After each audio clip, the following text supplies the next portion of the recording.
chose CCR5 for my protein project. It stands for chemokine receptor 5 and is a type 3 integral membrane protein that gets expressed on CD4 T cells. It's a G protein coupled receptor, which is a receptor protein that triggers a signal cascade to affect a response downstream when binding a ligand.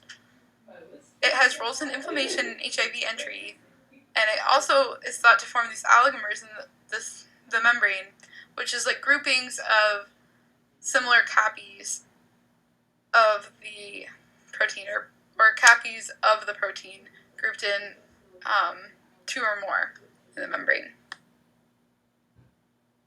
CCR5 has a couple different ligands. The two that form CCR5's quote-unquote day job are RANTES and MIP, which are two chemokine proteins, or really small proteins that are used signaling to build an inflammatory response. Also a ligand of CCR5 is GP120, which is a glycoprotein that is expressed on the surface of HIV.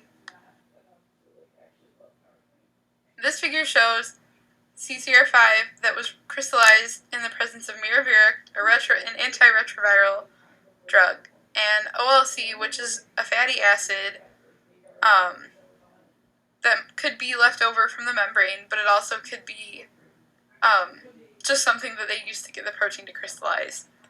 GP120 is thought to bind up here in this V2 loop, which is hard to see, but we'll look at it a little bit more clearly in a few slides.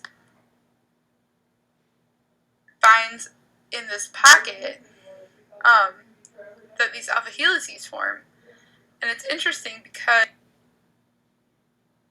it makes all of these interactions with the residues in the alpha helices, and is thought to work by blocking places for GP120 to form interactions, and that way cells cannot be reinfected with HIV, and that will overall reduce the levels of HIV in your body because they can't infect and propagate in more cells.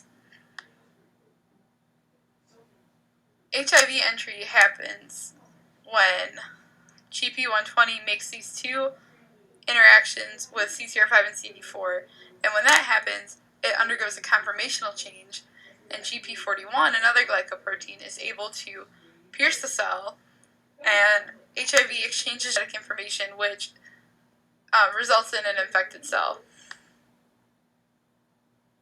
So here's the primary structure of CCR5, and you see the 7 alpha helices in the membrane, represented by these two black lines, and then you also see the loops on the extracellular domain, and a couple HIV molecules showing where we think that HIV might interact with the receptor.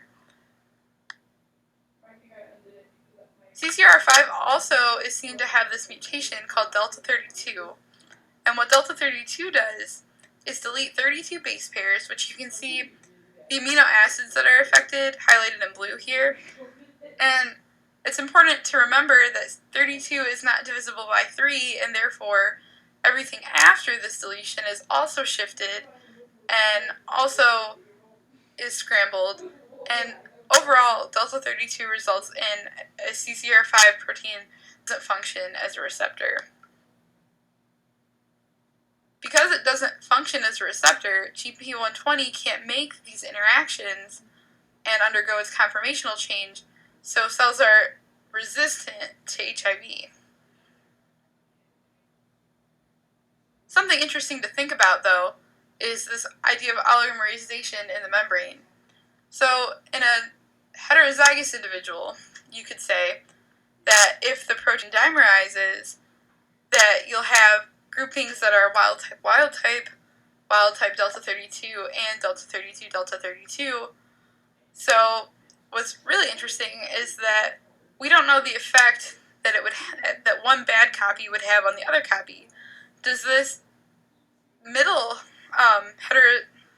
heterogeneous oligomer have a function that is similar to wild type or similar to mutant, or is it somewhere in between? We don't know. But finally, finally, the most important and the most interesting part of the whole story is this German doctor, Dr. Gero Hutter, that came up with a procedure to cure HIV in his leukemia patient. So, Timothy Ray Brown, the patient, comes in, and he needs a bone marrow transplant to treat his leukemia.